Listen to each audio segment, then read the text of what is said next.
Hello, my name is Laynie Nelson and I am from Surprise, Arizona, and I'm currently a senior at Willow Canyon High School here in Surprise, Arizona. To give you a bit of background on myself, I am a Caucasian African American girl, and I am currently an IB student. I'm working on getting my International Baccalaureate diploma. On top of that, I am in the top 10% of my graduating class. And on top of that rigorous schooling that I have, I am also an avid supporter of the arts, and I'm currently a member of the Thespian Troupe 6901 here in Surprise, Arizona, and I have been with them for the past 4 years. I'm currently the assistant director of our performance company, Street Theater, which is a company that we use to not only get the word out of our productions, but also to commercialize ourselves a little bit more. And I'm currently a national honor thespian in our troupe, and I'm working my way to get my international thespianship. So over the past few years, I've been given multiple honors. One of the firsts was during our AIA one act. I was named the all-star cast member for our play entitled The Sun God's Coin, where I played Usko the Puma, who was one of the more sinister characters in the show. And then on top of that, I competed in 2 individual events that later were qualified to go to the International Thespian in Lincoln, Nebraska.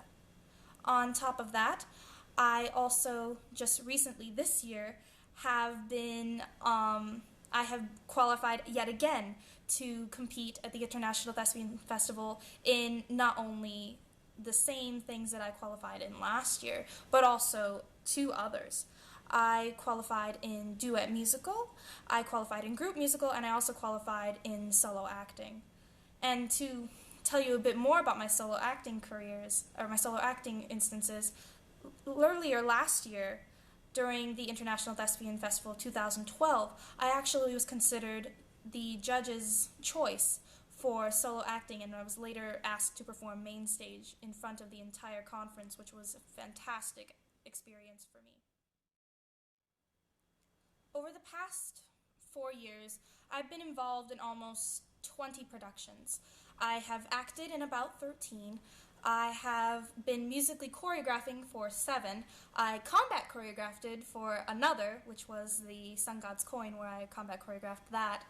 And then I have been behind the scenes in 5 shows. Now, this includes, but is not limited to, working sound consoles, working as a stage manager and part of the running crew, as well as directing a fall straight play earlier this school year in November.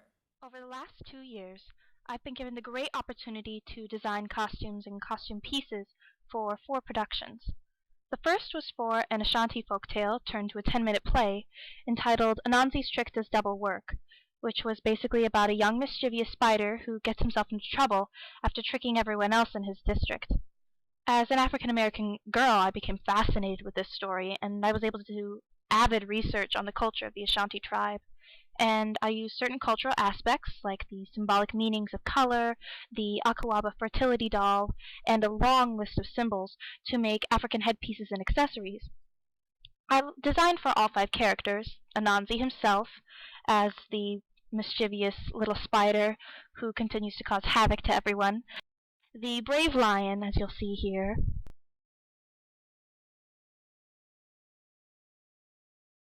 the eldest, the warthog,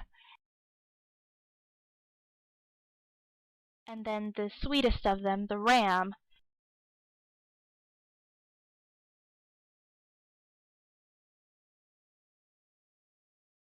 and then of course the wisest, the turkey.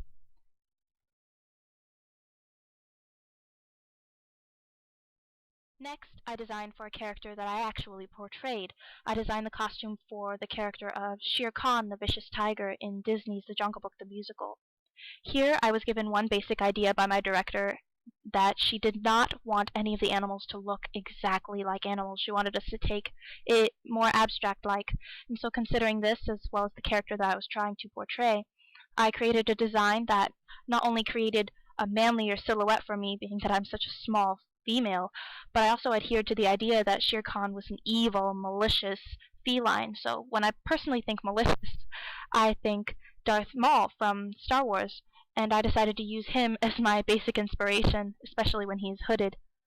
Therefore, I took a simple male leather vest, and to it I added strips of rags of tiger and leopard print fabric to accent that black on the vest. I also used a hood upon the character to create a shading of the face slightly in the lighting that we were given. But I also did the makeup for the character as well, and I tried to mimic the chest of the vest in the cheeks of my makeup, as well as the browns, bronze, and golds of the stripped fabric that I used to help adhere to the idea that yes, he was a tiger. A few months later, I designed the costume for another character I portrayed in an Italian one-act entitled Coppelia, which was written by a student at my school. My character was a young doll named Marietta, who was very, very loud in her opinion, but she was also a very talented dancer, who was controlled by an evil toy maker. And the director insisted that my character should wear pink, and therefore taking this basic idea of ballerina doll pink, I researched Italian dolls of the 18th century, and soon I was able to create my basic design. My goal was to make Marietta as bright and as loud as her personality was, which is why I later chose to add silver and added extra sparkle to her dress and her shoes to sort of give her that loud personality. I also designed for smaller pieces of productions, including a production that I directed earlier in November of 2012 entitled Edgar Allan Poe's Cry of the Banshee, where I designed the costume for my evil gypsy Una, as well as the two matching medallions that she wore, as well as her evil spirit. Also, in Cry of the Banshee, I was the scenic designer, so on top of being the director and a costume designer in the show, I also scenically designed it. And my basic inspiration for the Banshee, for the entire show, was the Banshee herself. And since the Banshee would not be on stage for the majority of the show, I decided to incorporate her into the set by making the windows hang with transparent curtains and the fireplace bracings open, much like the open airy space of a ghost. I wanted to make the audience feel almost encased in tension than rather have them be encased by walls, being that the show was placed in three-quarter round. I designed scenically for other shows, which includes You Can't Take It With You by George Kaufman, Equus by Peter Shaffer,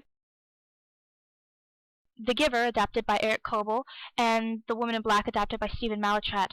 And although these certain designs were never actualized, I personally think that they are the better of the many scenic designs that I've done. Overall, I would consider myself an artsy person. I would consider myself to have skills in art, painting, as well as sculpting and sketching. I would definitely consider my greatest strengths in the field of design to be my eye for aesthetic detail and my adaptability. Multiple times, my designs that I've showed you have had to have changed for reasons out of my control.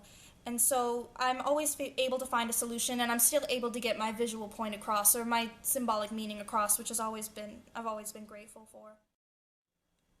Thank you very much for your time. If you have any questions for me, or you need any reference at all, please be free to email me or to call me on the resume, as you'll see. And please allow me 24 hours to respond if I don't respond immediately. Thank you very much, and have a good day.